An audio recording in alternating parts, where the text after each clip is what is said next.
Here with Bobby Pierce at Marshalltown for Flow Racing Night in America. You're coming off a solid performance with Lucas and that win on Saturday night too. What's it like getting this momentum this time of year?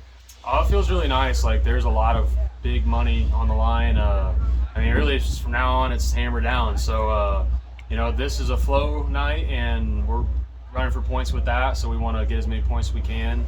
I was in second at the last race, and then I think now I'm sixth.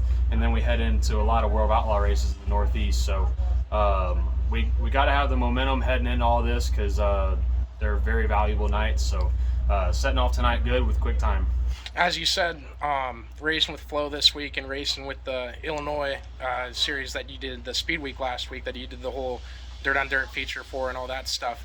Do you take that advantage that you have on the Illinois tracks? Do the Iowa tracks kind of line up with you there? Is it fair to say you have that here too? Yeah, because a lot of the tracks we've been racing on have been kind of like southern tracks in a way. Like we went to Talladega, we were at Volunteer and 411, and just places that aren't really tracks I'm used to, and the type of dirt and stuff like that. And the setup is the big thing. Like I feel like as we're learning this Longhorn car, we haven't raced much around home, so we actually were learning a lot in the Illinois Speed Weeks. And the first night we got second spoon.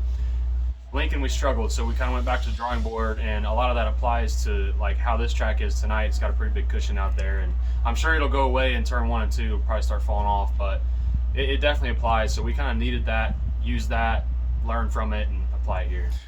Is the cushion the biggest part of what makes the Midwest tracks different, or is it mostly the dirt and that cushion's a result of it? It's the dirt, and now I will say like Lincoln and Fairbury both formed a curb. Like it wasn't just a cushion; it was a 2-foot tall curb. So just solid amount of dirt. So that's different. But the dirt is just it's really tacky. You'll get guys that come from out east or whatever, and they get on that black dirt, and it's like they're stuck to the ground. And but it goes away, and it turns really slick. So it's a challenge, and you just kind of got to learn what to do. And we've had such a big notebook with our Pierce car, and now in the Longhorn, I feel like we just had to get another grasp on it.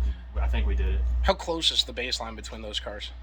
I mean, I feel like driving a Longhorn is very similar to driving a Pierce car. Like it had some feelings of a Rocket. I mean, I've drove a Pierce and a Rocket, and I feel a little bit of both. But I was very comfortable right away, and yeah, I mean, heck, it seems like once the car is dialed in for the night, there's not many changes you make.